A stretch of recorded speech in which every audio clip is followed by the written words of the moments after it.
Hello. So I'm going to go through and start explaining my thought process for some of the problems that I completed this week.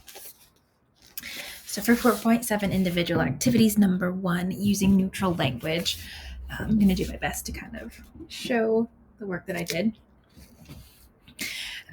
We had the assignment to restate each argument using neutral language. So for number one, my revised statement was that video games cause an increase in violent behavior in children. We should consider adding age restrictions to certain video games, which is a very different statement, which started off with those disgusting, horrid video games cause an increase in violent behavior in our young people. My process for that one was first really looking at those trigger words. So disgusting, horrid, a lot of the very emotionally charged language that the chapter talks about, like murder, mayhem, words that have negative connotations, and pulling those out. And I did revise the sentence structure a little bit. And my value claim for that issue is that video games are bad. That is the essential statement being made. For the second problem about bootleg music CDs, I rewrote my argument as bootleg CDs are positive for both the environment and individuals of lower socioeconomic status. Again, I did condense it a lot because I think there was a lot to remove. Once you take out art should be legal because the artists are greedy millionaires who rip off hardworking adults and kids who don't have a lot of spending money. Besides, it means less pollution because there will be less CDs tossed in the dump. So I condensed and removed a lot of the, again, emotionally charged language like greedy millionaires, tossed in the dump, rip off, a lot of those statements that are very emotionally charged, just to make it more neutral. And the value claim for that problem is that bootleg CDs are good. They're positive. That's the essential message that is being stated in those statements, even once the emotionally charged language is gone. So number two, we were testing for ambiguity and vagueness. And these ones I definitely struggled with a little bit because I had a hard time deciding whether some of them would be considered ambiguous or vague. So for problem number one, majority of the 270 electoral votes is required to elect the president of the United States of America. I said no problem with that one. Neutral language, to me, that is a true fact. Don't see any issues there. It's very specific. Letter B, everyone in Congress is rich. I went ahead and marked vague on that one. Earlier in the chapter, it gives an example about specifically using the term rich and how that word can mean very different things for very different people. If you're in a lower socioeconomic bracket, what you consider rich is going to be very different from what someone in a middle class would consider rich. So I put not ambiguous, I put vague because that term can mean multiple things. And it would be, now that I'm looking at it, I think it would be ambiguity and not necessarily vagueness, because rich could be taken in, I'm going to revise that once more. I'm going to keep my original answer. I do think it is vague, because there could have been more information to state what their definition of rich was. Not that rich could be interpreted differently, but they should have provided their definition for rich in that statement. Headline C, UPS posts $5 billion loss. To me, that seemed entirely neutral, so I went ahead and marked it as no problem. There could have been more detail, but because there's no opinion being stated, just kind of stating a fact, I didn't really see an issue there. For D, headline, lack of brains hinders research, I immediately marked it as ambiguity. Lack of brains could mean two different things. Either lack of intelligence is hindering research, or the lack of physical brains to study could hinder research. D, dog for sale, eats anything and is especially fond of children, also marked that for ambiguity. As far as the problem word or phrase, again, I actually put and as the problem word or phrase, because and is connecting those two statements. When you see and, you immediately think first statement is kind of connected to the next. So eats anything connected to is especially fond of children makes you think of those two things in the same context, which could be interpreted in very different ways.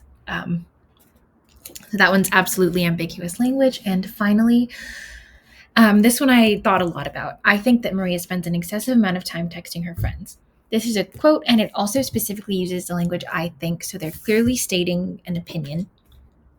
I put no problem with this statement. They're signifying that the statement that they're making is an opinion. And I think I know exactly what they mean based on what they're saying. Doesn't seem vague to me. Their opinion's very clear. So I went ahead and said no problem with that one.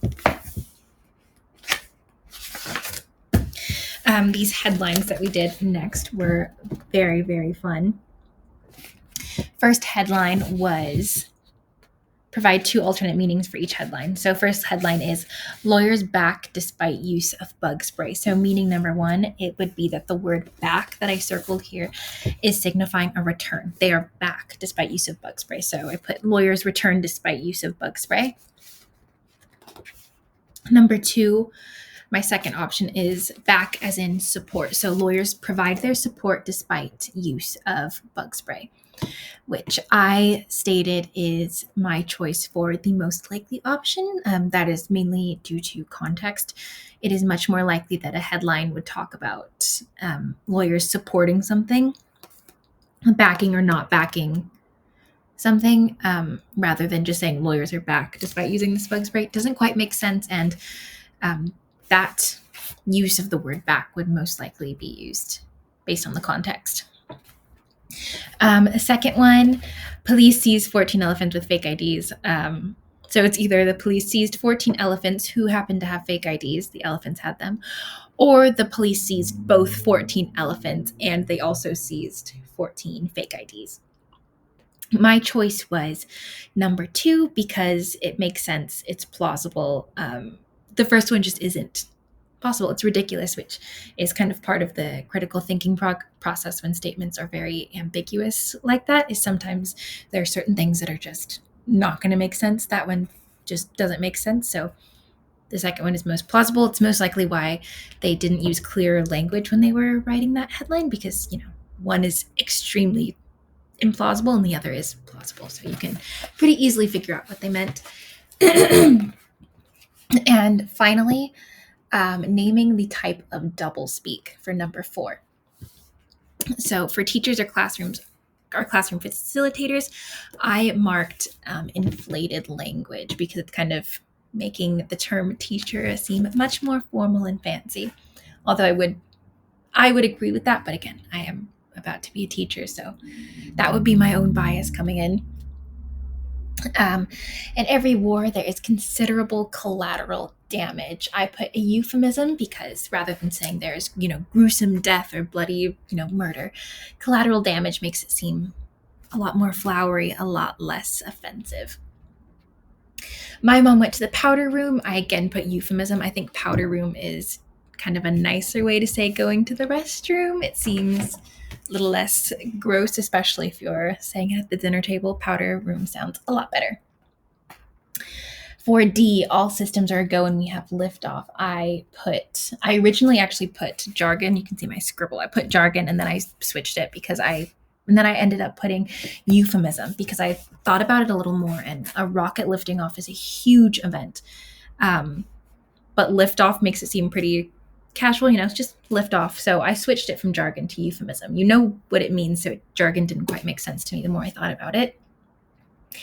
What did the officer mean when she radioed taking a code 7? I put jargon for that one because, again, it's confusing. The officer specifically used that language so that it's not easily understood. Code 7, you wouldn't know what it meant. And finally, this one I struggled with. Flashlights are on aisle 7. I put jargon because it is used in a specific context. And, I honestly don't know what aisle 7 would be. I think in actual stores, they don't have numbers. They just have the ingredients. So you wouldn't know what aisle they were talking about when they say it on the intercom. So that one would be jargon. And my main strategy for these ones was looking for what those phrases were trying to do, what the purpose is, what they're trying to accomplish in the reader, especially, when you look at euphemisms, they're used for a very specific purpose. So by looking at that, you can kind of easily target what the purpose is. Yeah, thank you.